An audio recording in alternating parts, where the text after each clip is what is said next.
Paz do Senhor Jesus para os irmãos. Quero trazer uma palavra de Deus para o teu coração.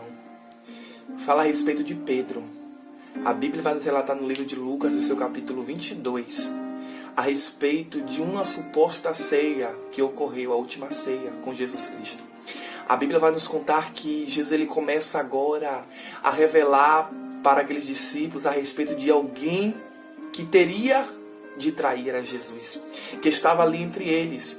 E a Bíblia diz que se levantou um grande questionamento entre eles a respeito de quem seria o traidor. Mas a Bíblia diz que logo após este assunto se levantou uma grande contenda. Imagine aí uma grande contenda na Santa Ceia do Senhor. A Bíblia diz que eles começaram a discutir entre si quem seria o maior. A Bíblia começa a nos dizer que o Senhor começa a dizer para os discípulos: olha, acontecerá que o maior será o menor e o menor será o maior. No reino dos céus o maior é o menor e o menor é o maior. O Senhor começa agora a expressar para os discípulos que aquele que serve, aquele que se coloca como menor, este é o maior. Mas o que eu quero dizer nesta palavra é a respeito de Pedro.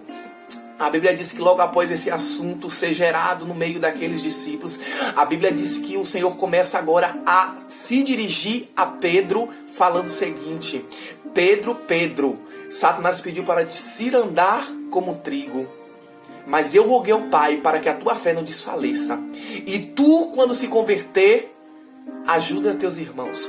Meus irmãos, quando eu vejo o Senhor expressar isso para Pedro, é como se eu visse o Senhor sondando o coração de Pedro. Pedro, ele era alguém de intimidade com Jesus Cristo. Ele era alguém que andava com Jesus. Ele era alguém que participou da transfiguração com Jesus Cristo. Mas ele era alguém que ainda precisava ser forjado. Ele era alguém que precisava amadurecer na presença de Deus. E como o Senhor é conhecedor do meu e do teu coração, ele conhecia o coração de Pedro e viu que Pedro estava se engrandecendo. Parece que eu vejo Pedro pensar assim: mas com certeza eu serei o líder, com certeza eu serei o maior, porque eu tenho intimidade com o mestre, então por certo eu serei o maior. Mas como o Senhor sondou o coração de Pedro, você disse: Pedro, Pedro, Satanás pediu para te cirandar como um trigo. E quantas pessoas têm tido o coração enganoso, têm elevado o coração para a soberba nos dias de hoje, só pelo fato de ter um chamado, só pelo fato de ter um conhecimento bíblico, só pelo fato, aleluia, de ter uma voz bonita. As pessoas começam a se soberbecer dizendo: não, eu serei aquele que será elevado a grandes lugares, a lugares altos, só pelo fato daquilo ali. Mas não é bem assim. Deus ele pode até te levar, mas antes de Deus te levar, Ele vai forjar o teu caráter. Deus ele vai forjar, aleluia, aquilo que precisa ser ajustado na tua vida. E Pedro, ele era alguém da qual o Senhor tinha chamado na vida dele, mas ele precisava ser forjado. É tanto que o Senhor diz: olha, Pedro, eu roguei ao Pai para que a tua fé não desvaleça. Só por quê? Porque o Senhor acreditava que Pedro ele poderia ser um grande homem. E o Senhor ainda disse que Pedro ainda teria capacidade de fortalecer os irmãos. Mas o que eu quero lhe dizer nesta tarde é que a soberba, ela promove a queda. A soberba, ela promove a negação. A Bíblia diz que por conta da soberba que havia no coração de Pedro, ele negou ao Senhor. É tanto que se nós formos ler mais para frente, o Senhor vai dizer para Pedro: olha, Pedro, antes que o galo cante, por 3 vezes tu me negarás. Imagine aí. Deus ele já estava prevendo a negação de Pedro. Por quê? Porque Pedro ele estava com o coração com soberba a respeito da liderança. Enquanto você estiver com o coração com soberba, Deus ele não vai te levar onde você acha que tem que chegar. Deus ele primeiro tem que forjar o teu caráter. Sabe por que Deus ele permite a queda? Sabe por que Deus ele permite que eu e você chegue no momento de negar ao Senhor? Porque ele está forjando o nosso caráter. Ele está forjando para quando chegar lá na frente, nós pensarmos 2 vezes antes de negar ao mestre. Imagine aí Pedro, alguém de intimidade, alguém que andava com o mestre, alguém que afirmava para o mestre dizendo: olha, mestre, eu não te neguei, eu não te negarei, se possível for, até a morte eu vou contigo.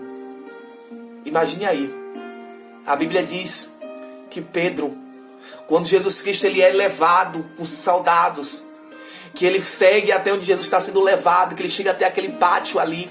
A Bíblia diz que alguém chega para Pedro e fala: olha, Não é tu que anda com Jesus? A Bíblia diz que Pedro ele começa agora a negar. Ele começa a dizer, eu não ando com ele, não conheço. E a Bíblia diz que por outra vez alguém pergunta, não é você que anda com Jesus? Ele diz, não, eu não conheço. Mas a Bíblia diz que pela terceira vez alguém estava ali e olhou para ele e disse, é você mesmo. Você fala como ele, você anda como ele. É você mesmo que anda com Jesus Cristo. Ei, não adianta correr, não adianta você dizer que não serve. Não adianta dizer que você está desviado. Não adianta dizer, aleluia, que você abandonou a igreja, não. Porque as pessoas estão vendo na sua cara que você é alguém que serve a Jesus. Não é porque você negou a ele que você não tem chamada. Não é porque você negou a ele que Deus ainda não tem um plano na tua história. Ei, ainda há esperança para a árvore que ela é cortada. Ainda há esperança. Enquanto há vida, há esperança. O Senhor nos deixou a graça para que nós pudéssemos nos redimir dos nossos pecados. E Pedro ele chega agora e nega a Jesus, alguém que ele tinha intimidade. Mas não significa que Deus ele desistiu de você, não. É apenas um tratamento de Deus. É apenas uma escola de Deus na tua vida. E a Bíblia diz que Pedro, quando o galo canta, que ele percebe que ele negou ao mestre, a Bíblia diz que ele chora amargamente. Parece que eu vejo Pedro chorando amargamente, entrando em uma certa depressão pelo fato de ter negado alguém que tanto amou. Negar alguém que tanto amou a ele, alguém que mudou a história dele, alguém que deu um novo nome, alguém que deu uma nova veste, alguém que salvou a família, alguém que curou a sogra. Imagine aí. Mas Jesus, ele ainda confia em você. A Bíblia diz que logo após o terceiro dia da morte, da morte de Jesus Cristo, que ele ressuscita. Que fica um anjo, aleluia, no sepulcro. A Bíblia diz que esse anjo dá o recado para as mulheres, dizendo, olha, avisa aos discípulos e a Pedro que Jesus ressuscitou. Ei, sabe o que é que Jesus estava querendo dizer por meio deste anjo? Avisa a Pedro que eu ainda confio no ministério dele. Avisa a Pedro que apesar dele ter me negado, eu ainda acredito que ele pode ser alguém de grande capacidade na minha obra. Alguém de grande confiança. Sabe por quê? Jesus, ele deixou um recado através do anjo dizendo, ei, avisa aos discípulos e a Pedro. Jesus deixou o nome de Pedro em destaque, sabe por quê? Porque Jesus sabia o que é que Pedro estava passando. Jesus sabia o quanto Pedro estava amargurado pela situação. Ei, quem sabe você está amargurado. Quem sabe você se encontra triste por ter negado Jesus de alguma forma. Quem sabe você está dizendo, Jesus não confia mais em mim, mas Deus está dizendo nessa tarde, ei, eu ainda confio no teu ministério. Eu ainda confio em você. A Bíblia diz que Pedro, ele voltou a se reunir com o povo. Sabe o que acontece? Quando as pessoas, quando nós, qualquer um ser humano, quando ele entra em pecado, quando ele está em pecado, nós logo percebemos que ele se afasta do grupo. Ele costumava andar em um grupo, ele costumava andar com pessoas, dialogar com pessoas, mas quando o pecado entra, ele se afasta, ele se recua. Por quê? Porque ele se sente culpado. E Pedro, ele se recuou. Mas a partir do momento que ele ouviu uma palavra de confiança, que Jesus havia ressuscitado, parece que eu vejo Pedro dizendo, essa é a minha chance. Essa é a minha chance de fazer diferente. Deus está dizendo, ei, tu tem a chance de fazer diferente. Tu tem a chance de agir diferente. Então o Senhor está te convidando nesta tarde para se redimir do teu erro. Porque Ele ainda confia no teu ministério. Ei, esqueça a soberba.